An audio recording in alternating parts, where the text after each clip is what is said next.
নেতা, আমাদের বিএনপি প্রতিষ্ঠাতা, স্বাধীনতার ঘোষক শহীদ রাষ্ট্রপতি জিয়া রহমান সাহেবকে।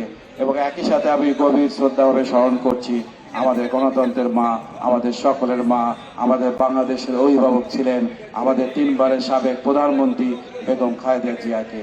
এবং একই সাথে স্মরণ করছি তারই ছেলে কোকোকে, যারা আজকে আমাদের মাঝে নাই।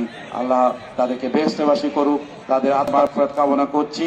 এবং সর্বশেষে আসুন আমরা সবাই মিলে দেশের জন্য দোয়া করব, এবং বিশেষ করে দোয়া করব আমাদের প্রধানমন্ত্রী, মাননীয় প্রধানমন্ত্রী তারেক রহমানের জন্য, যাতে আল্লাহ তাআলা তাকে নেক হায়াত দান করেন, যার মাধ্যমে উনি আমাদের সবাইকে নিয়ে যে স্বপ্ন দেখেছেন, আমাদের দেশ নিয়ে যে স্বপ্ন দেখেছেন, সেই স্বপ্ন বাস্তবায়নের জন্য আমরা সকল রকম বিভেদ ভুলে যাই।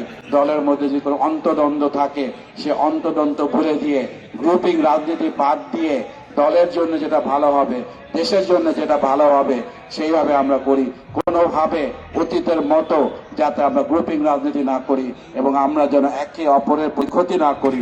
আমাদের দলের একটা সমস্যা, আমরা দলকে সুসংগঠিত করতে ব্যর্থ হই, কিন্তু আমরা সবসময় গ্রুপিং রাজনীতি করে দলটাকে পিছিয়ে নিয়ে যাই। এই অপকালচার থেকে আল্লাহ তাআলা যাতে আমাদেরকে সুন্দর দিক নির্দেশনা দেন। সবাই ভালো থাকেন। আপনাদের সকলের চেষ্টায় এবং দোয়ায় আমরা আজকে এমপি হয়েছি, এবং পরবর্তীতে আমাদের মাননীয় প্রধানমন্ত্রী আমাদের উপর আস্থা রেখে আমাদেরকে মন্ত্রিত্ব দায়িত্ব দিয়েছেন। আমি যাতে সততা ও নিষ্ঠার সাথে এই দায়িত্ব পালন করতে পারি, সেই জন্য আপনারা আমার জন্য দোয়া করবেন। সবাইকে অসংখ্য ধন্যবাদ। সবাই ভালো থাকেন, সুস্থ থাকেন। বাংলাদেশ জিন্দাবাদ, বাংলাদেশ জাতীয়তাবাদী দল জিন্দাবাদ। শহীদ রাষ্ট্রপতি অমর হোক, দেশ নেত্রী অমর হোক, দেশ নায়ক তারেক রহমান জিন্দাবাদ। আসসালামু আলাইকুম ওয়া রাহমাতুল্লাহি ওয়া বারাকাতুহু।